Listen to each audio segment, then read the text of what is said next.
Hello, everyone. Greetings. Today is March 26th, and today is a Tuesday. Welcome to Life Coach Corner, a community service of Life Coach Philippines. And our mission is to kindle awareness and foster appreciation for the vast toolkit and modalities. Okay, modalities of life coaching. And we are dedicated to empowering coaching professionals and aspiring coaches, providing them with the resources to elevate the ethical practice of coaching into a thriving profession and business. So here at Life Coach Philippines International, three things that we do: we train, we coach, and we build a tribe. So we are streaming right now via Facebook pages of Life Coach Philippines International and Life Coach Oman, and YouTube channel Coach AI Connect. So if you are new to Life Coach Philippines International, and if you are watching this on a shared link, please take a moment to like and follow Life Coach Philippines International. And this way we can stay connected for future learning and opportunities. So hello, Coach Darbel. Thank you for joining. So I am your coach. I am Master Coach Hasmin. I'm a certified CACC life coach and a certified mental health coach. I'm also a tribe builder, and I help people who want to transition from okay from corporate world, no, from employment, no, to entrepreneurship smoothly and successfully. So if you are in this season right now na gusto mo na magsimula, no, gusto mo nang tapusin ang career mo, no, sa iyong kumpanya, no, and you wanted to really start your own company and become entrepreneur, no, you want to become the boss already of your own company, then allow me to help you. No, feel free to connect with me at 0918-944-7841. And you are joining me today for the Spin Series Day 26, Coping with Loss and Grief. And I believe that this is something that we all need to a skill, no? Kay skill po ito na we need to really strengthen, no? So that we will be able to know what to do during those times, and also we will be able to help people as well who are going through, no, going through din sila sa loss and grief, no. This is a situation wherein many people, no, minsan nabibigla, no, minsan ang buhay ay minsan mabilis lang eh, and you don't know what will happen, di ba?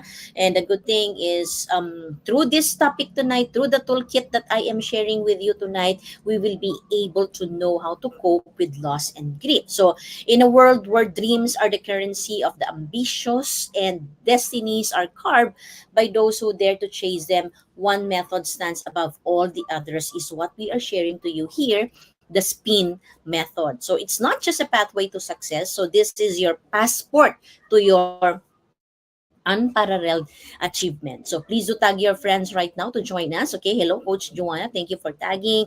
Hello, Coach Sean. Thank you for tagging. Hello, Coach Darbel. No, thank you for tagging your friends right now. So the SPIN method, ano itong SPIN method, the series that we are sharing to you this month of March here in Life Coach Corner. So S stands for study, no? To dive into the ocean of knowledge, to arm yourself with the insights that will propel you to the top, no? And of course, no, inevitable po ang loss and grief, no? So that's why tonight we're gonna be studying, no? Studying on how we will be able to cope with loss and grief, okay? And yung loss po and grieving, it's not only that when someone we love, someone who matters to us died, no? Kung minsan yung loss and grief then is also losing a valuable thing, no, a valuable position, no, a work, no, friends, 'di ba? So hindi lang po siya, it doesn't only talk about death. Okay? So pero malalim po, malawak po ang konsepto ng loss and grief, because you grieve whenever you lost someone. You grieve whenever an important thing that matters to you nawala, 'di ba? So we also experience that loss and grief when you leave your company, no, for those of you who wanted to transition from employment, not from corporate to entrepreneurship, you will also feel that grief. In fact, I felt that, no, because yung grief, no, yung grief ng I've been in the company for 15 years, no, my last company I've been there for 15 years, yung grief, no, ng being there, yung grief na mga taong nakasama mo, 'di ba? So, yung grief every day, di ba? You're going there. Also encounter that loss and grief, di ba? So not only during the time, no, that a death of a loved ones or a someone special to us, no, that we experience grief, but even when someone is or someone has been taken away from us. And that is what we are studying tonight. Paano ba tayo magko-cope, no? And P stands for practice, okay? So sharpen your skills with relentless dedication until excellence is your default mode, okay? So we need to practice whatever that we're gonna be learning here tonight. You need to practice it, no? Para ma-develop, no? In one of the classes in the Learning Society, we are studying the mental models, and one mental model that is one of really works for me is the thought automation mental model. No, paano nagiging automatic sa atin lahat, no? If you want to really develop your habit, if you want to automate good things into your life, no?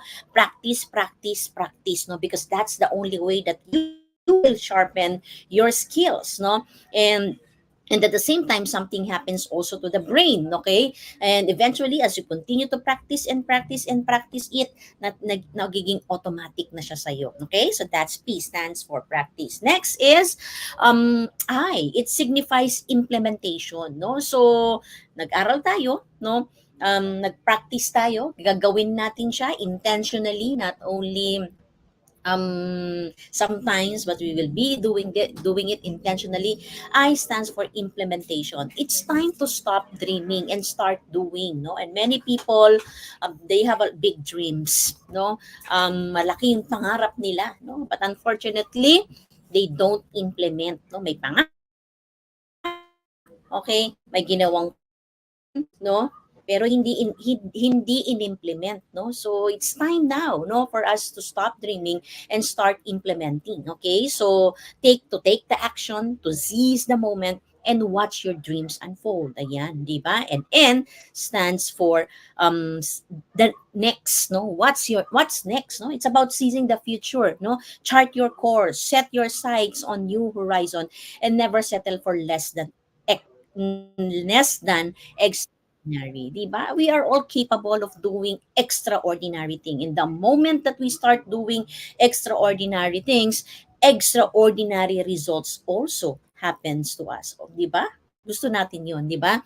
And yung outcome, no? Gusto natin ng outcome. Pero it only happens, we want an extraordinary outcome, but it only happens with an extraordinary action. Okay? So yan po yung ating spin method. And if you want to know more about this one, so feel free to connect with me. And Life Coach Corner is our community service, no? A project of Life Coach Philippines International. And we are committed to fostering growth of coaching professionals and enthusiasts. So if you are interested to become part of what we do here in Life Coach Philippines, no? So Master Coach A is now offering co-actively co-create life coach certification program, no? So complete with international CPD accreditation and credit unit. So meaning, no, hindi ka lang po nag-aaral po dito ng nag-aaral na that you can find in the internet, no? So this is international standard. It went through the process of accreditation, no? And wherever you go, you have the certificate, no, of Life Coach Philippines International, and Master Coach A Professional Training and Development, plus the CPD accreditation with 40 credit units, no?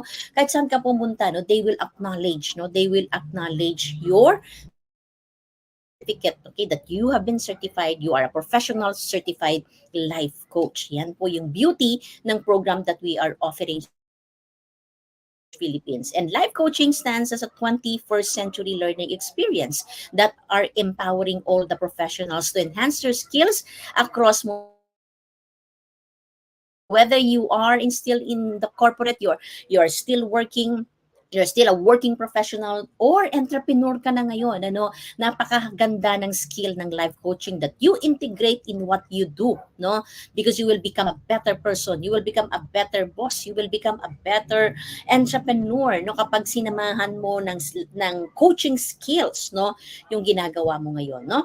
So because this heightened expertise makes you increasingly relevant in the complex and dynamic workplaces of the day. It's a tough competition out there, right? And we need to stand out, right? So we need to really or be relevant, no? Kasi lalo na, no, kung nauuso ngayon yung mga layoff, no, there are a lot of companies that are closing, there are a lot of companies that are trimming down their expenses, and sometimes, no, yung mga hindi relevant sa kumpanya, sila po yung unang inaalis, no? So why wait for that moment, no, wherein you can start enhancing and developing yourself by studying and having yourself get certified as a professional certified life coach, CACC, here at Life Coach Visa. CACC is web-based learning platform that accessible to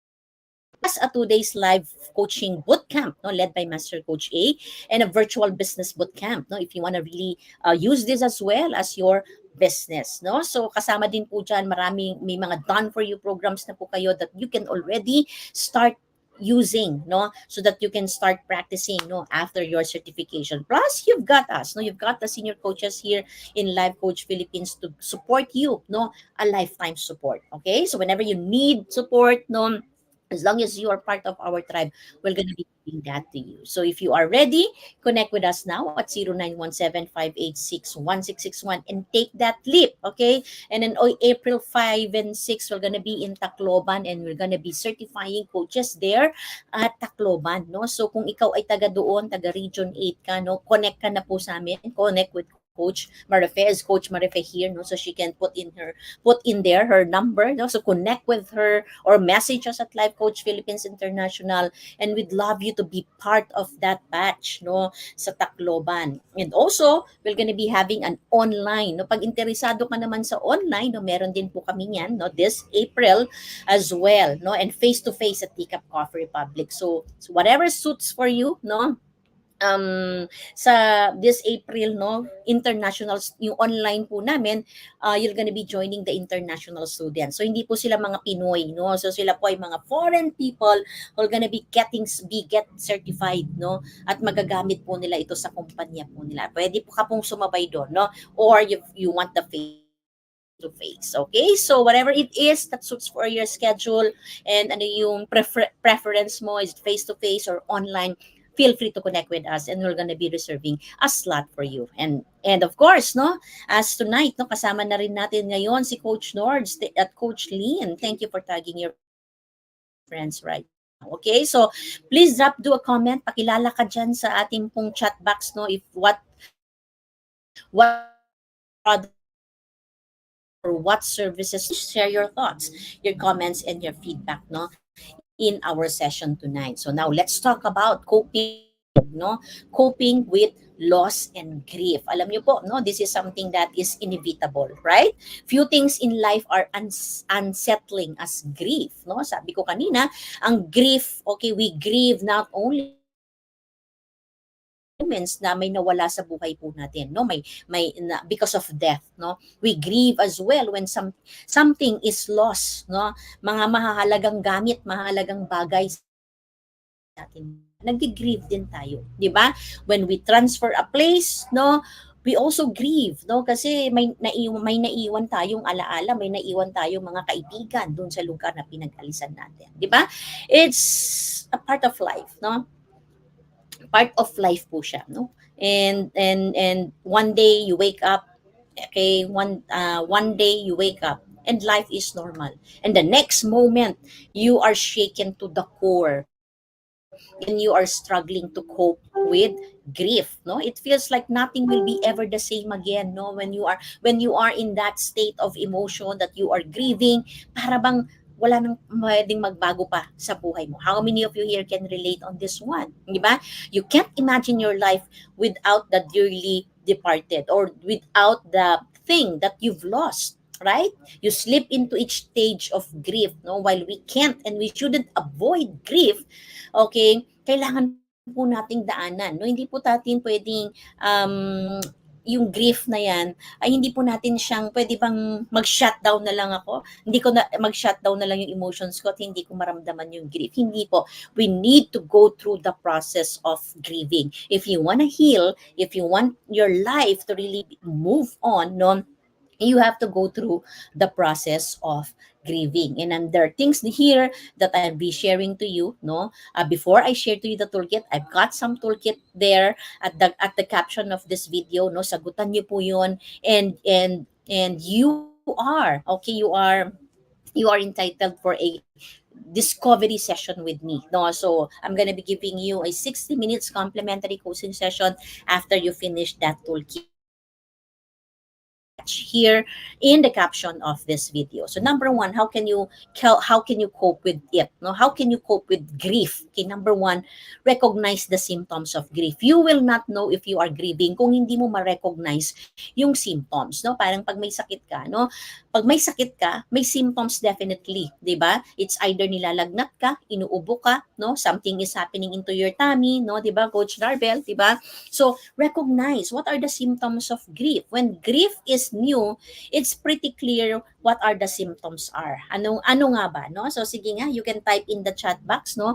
Ano ang symptoms, no? Na when you went through the process of grieving, ano-ano yung mga pakiramdam na nararamdaman. Grief symptoms are primarily emotional, no? Katulad ng sadness, no? Malungkot, despair, and anger, no? Kasama din 'yan. When you are grieving, it's a combination of sadness, it's a combination of anger as well, no? 'Di ba? May nararamdaman ka din pong anger. And there are also physical symptoms, no, such as fatigue, nausea, 'di ba? Para bang nahihilo ka, nasusuka ka, no? Yun po yung mga physical symptoms of grief. And whenever you feel that, no, pag naramdaman mo 'yan, no, ibig sabihin nun, you are going to the first stage of grieving, no? First stage yan, and acknowledge those emotions, no? Hindi po masama na nararamdaman mo yan, because that is an emotion. Don't neglect it, no? So acknowledge mo yan. Ayan, sadness, sabi ni Coach Sean, mostly emotion. Tama, no? You feel sad, you cannot eat. Tama, Coach Joanna, no? And sadness, di ba? At may kasamang galit, no? May kasamang galit, hindi nawawala po yun, no? Kasama po siya. It's a combination of emotion. And then, symptoms, grieve, okay? Allow yourself, give yourself that permission to grieve, after a loss of a loved one, after a loss of a work, after a loss of something that is really important to you, no? Make sure that you spend time, take that moment, take that time to grieve, even if you feel like you need to step up, no? Even pakiramdam mo kailangan you are in control, you still need to allow yourself that, and give yourself that chance to grieve, no? And if you don't do it in a timely, in a healthy manner, it may come back as something more destructive down the road. Hindi po siya nakakatulong, no? After all, you will have to face it, no? You will have to face it. Even if you delay that, no? Haharapin at haharapin mo pa rin yan, ano? And sometimes when you suppress it, when you don't allow, no?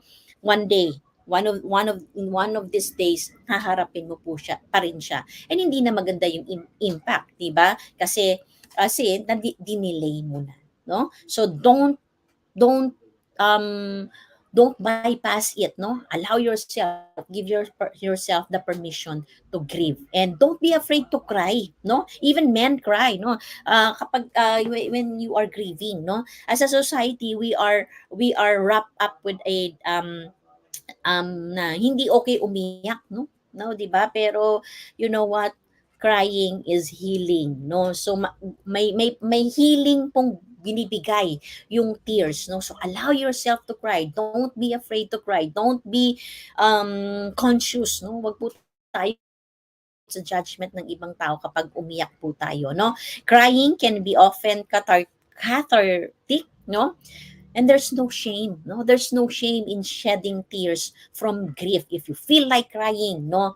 Umiyak po tayo, no? Cry, it brings healing, no? In fact, in the scripture, di ba, Coach Joanna, iniipon pa yan ng Diyos, di ba? When we are praying and then umiiyak tayo, no? So, iniipon yung cry na yan. Di ba? So, don't be afraid to cry. And of course, lean on friends, lean on family. Don't isolate yourself, no? Oftentimes, when we are grieving, no, we want to isolate ourselves, okay? So, don't, no? The support is good, no? Kailangan po natin, no? Kailangan po natin ng suporta, no? Grieving is one of the reasons that we create a robust support, no, support systems in our lives. So while there's no sure cure for grief, no, wala po talaga, no. Kung sana lang meron tayong pwedeng i-take na pill, no, para magamot po yung grief po natin. Kaso wala po eh, no. So that's why we need to spend time with our family. We need to spend time with our loved ones, no? And sharing memories is a pretty good start, no? Maganda po na meron po tayong kasama, no, in our grieving, no? So, at masarap sa pakiramdam, no, na alam mong hindi ka nag-iisa during these moments of grieving, di ba? So, and whenever you are with your family and your friends, no, commemorate, no? Make a list of your favorite memories, no? Your memories, no? When you are grieving, it's really very easy to focus on the things that you have just lost, on the person that you have lost, no? But just don't forget the other side, no? There are beautiful memories that has been created with your loved one, no? And that will be the one that will stay with you. At masarap na alalahanin po natin yung mga mabubuting alaala na yon, di ba? So, it is good that you have someone to share it with, okay? So you can create an activity, you can use a paper, no, to write this down, ano yung mga favorite memories mo, no? Or you can do a visuals, no, scrapbook, a Facebook page, di ba? Okay? And of course, okay, always remember what you have, di ba? And at ang pinaka-importante is reach out to a professional help if you need it. No? There's no shame in asking for professional help, especially if you feel that you need it. Okay, so if your grief, okay, ever seems to be taking total control of your life, no, talagang hindi ka na talaga makagalaw, no, because of that grief, no, you know what, a life coach can help you, no, to get back on track. And if you don't feel comfortable asking your friends, okay, yung professional help po will do, no. So that's why tonight, no, you can find it in the caption of this video, yung pong toolkit that I want to share with you, no. So go through with the toolkit, okay, answeran mo po yan, and let's have a session, a discovery session, ano. And in the toolkit, okay, you can find it there, no. So the number one is you need to name, no, name any recent losses or bereavements you've experienced that you want to seek support for, no. So if you feel that you need support in this area, no, isulat mo po dyan, ano yung gusto mong support at this time, no. Name any recent losses, bereavement that you've experienced that you want to seek support for, no. Sabi ni Coach Hannah here, di ba, crying is healing, no? Crying is a form of prayer, no, that is being heard by God, no? Coach Nords, in times of grief, don't isolate, lean with your family and your friends, no? So number two, on a scale of 1, 0, no, and 10, how would you rate your current emotional state regarding your loss? Napaka-importante to know what's your point A, di ba? Where are you right now? Ano yung level, ano yung scale ngayon ng emotional state mo because of your loss. And it's okay, no? It's okay if it is 1, if it's 2, 'di ba? Ang goal po lang natin is malaman po natin what is your point B so that we know where is your point B, no? Ano ba yung gusto mong state, no, with your present, what state do you want to have, diba? But it starts with knowing where you are right now, and then describe the relationship you had with the person or thing you're grieving, no. What did they mean to you, no? Importante na malinaw, no. And baka naman nagigrieve ka, yung pala wala naman pala siyang relasyon sa iyo, di ba? So nagigrieve ka pero wala rin naman pala talaga kayong relasyon. So it's really important that when you go through this toolkit, i-describe mo ano ba yung relasyon mo, okay, with the person or the thing that you are grieving. What did they mean to you, no? Hello, Coach Doc Herman. Thank you for joining. Ayan, di ba? And of course, no, from that, no, after mong ma-describe ano yung relationship mo sa bagay na yun or sa tao na yun, no, then you proceed with the next question. What are the main challenges or difficulties you are facing right now, no,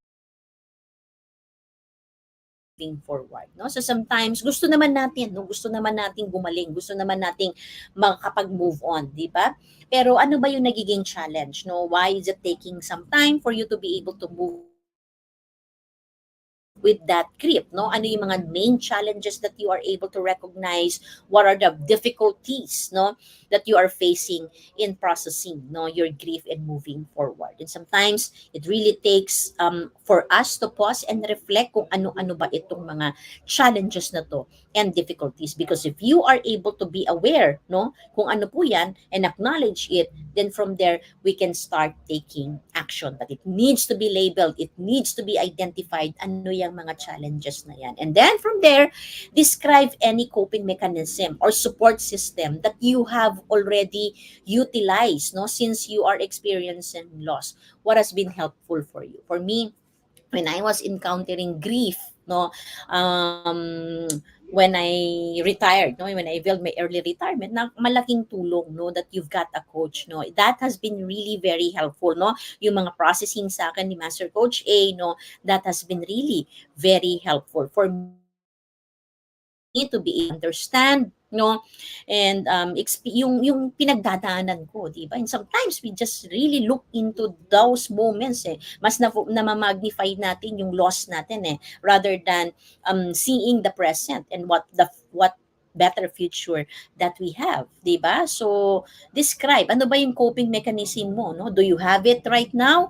Do you have a support system or not? None, diba? So it's good for you to be able to take an inventory of this one. O, sabi ni Coach John here, identifying the challenges will allow us to create a coping mechanism based on our season of grieving. No? Yes, si Coach John, he's been he went through last month ba yun, coach, or this month, no, when with your father, no? So importante yun, no, ma-identify mo yung mga challenges na yan, di ba? Or kung may ginagawa ka ba, no, na mga coping, no, that is truly beneficial to you to help you go through, no, with that grieving process, no? And another question, no, second to the last question, are there any rituals or practices that are culturally or personally significant to you in the grieving process, no? May mga rituals ba, may mga practices ba, based on your culture, based on your family tradition, okay, that are personally significant to you in the grieving process? Because sometimes kung part talaga yan ng kultura ninyo, part yan talaga sa'yo personally, then you have to really identify that and you may really want to go through with that, no? Kaya pala may missing, parang may missing puzzle piece, no? Kasi merong ganon, may personal significant ka na talagang kailangan mong daanan, no? And then, okay, the last question, no, I would really need your readiness, no? How ready are you to engage in the grief support process? Okay, so are you ready to fully engage and go through the process, or you're not sure you are ready yet? But know that help is available, whatever it is that you will answer is whether you are ready to engage for full support, or you're not yet ready, you're not yet sure. No, know that help is available and you are not alone in this journey. And we do have, okay, um coaching programs and coaching process, no, for you to for us to be able to help you to cope, no, during this time of loss and grief. And whatever is that loss and grief that you're encountering right now, know that you are not alone. Know that help is available. So all you need to do is to connect with us, no, connect with me, okay, at 0918-944-7841, or you may message us at our Facebook page, no, Life Coach Philippines International. So we've got coaches, no, that can truly help you, especially this time, no, itong season mo ng grieving and loss. So thank you for joining me, no, thank you everyone for joining this live thought talk, and we would like to really invite you to join us in person. We are open po, ang coaching hub po namin. Kanina pa po kami open 5 p.m. and we are open until 5 a.m. If you need someone to talk to, if you really want someone to support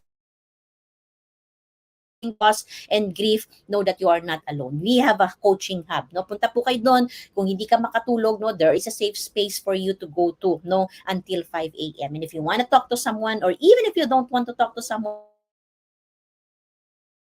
beautiful spaces there, tables there that you can sit there, have coffee, and just reflect, no? Alalahanin mo yung mga beautiful memories mo with the thing that you've lost or someone that you've lost, di ba? It will truly help you also in the grief day, no? We are on a break, no, for Kapihan night. So every on Tuesday, go to the Coffee Republic. We have Kapihan night with Master Coach A at 12 midnight, no. So kung gising ka pa sa mga oras na yon, next week come to the Coffee Republic and let's have Kapihan night with Master Coach A. And of course, no, every Thursday we have prayer night, no. So it's really important for us to nurture our spiritual health as well. And every Saturday we have open mic with Coach Orville. This is a night of self-expression. So these are the and Saturday din, no, yung aming 4 cups, no, yung pong atin pong 4 cups, no, so mental health talk with Master Coach A. So there are a lot of things that we're doing in our coaching hub and a lot of things that we are doing here as well, no, online. Kung hindi ka po nakakapunta sa DCAP na sa malayo kang lugar, meron po kaming Live Coach Philippines and DCAP Coffee Republic World Facebook page. Every 12 noon we have brewing live, no, and every 7 p.m. between 7 to 8 p.m. we have this live coach corner, no, for further learnings po ninyo. So again, please do join us back tomorrow, okay, same time, same digital space, March 27, because Coach Candy, she's gonna be sharing to you living authentically and true to yourself. So feel free to share your hashtag Pack My Bag moment, no, and feel free to tag us so that we can engage with you. So we look forward seeing you again tomorrow. So this is us from the Philippines. Thank you for being here. We miss you, no? So na-miss ka na namin sa aming mga live. Thank you for joining. So this is us in the Philippines. Love Bamboo. Bye-bye. As a business owner, are you overwhelmed by the need to post beautiful, engaging content every single day? Are you left wondering what to write? Tired of scrolling through stock photos that all start to look the same? Confused by complicated graphic design programs? Rise Up Creatives is here to help. Each month, we give you everything you need to create 31 days of social media content in just 5 minutes a day. Customizable captions, curated lifestyle photos, a drag-and-drop graphic design tool, and the ability to post directly to your social media accounts. No one else empowers you with these 4 resources all in one place. Each month, we help you plan your social media calendar by providing you with 31 image themes and customizable captions so you can quickly and easily create engaging content and grow your following. Simply select the image that works best for your feed or story. Then, copy the caption and customize it to fit your audience. 5 minutes a day. It's that quick. Plus, you'll absolutely love our drag-and-drop graphic design tool. Start from scratch or choose one of our beautiful templates to fit your unique brand. When you're ready to export your design, you can download, email, or post directly to your social media accounts. Here's the truth. Our world needs what you have to offer. Don't let technology or procrastination hold you back. Rise Up Creatives is more than an online resource. We're a community helping you overcome your biggest barriers to reach your greatest goals. We're here to help you rise up and be creative.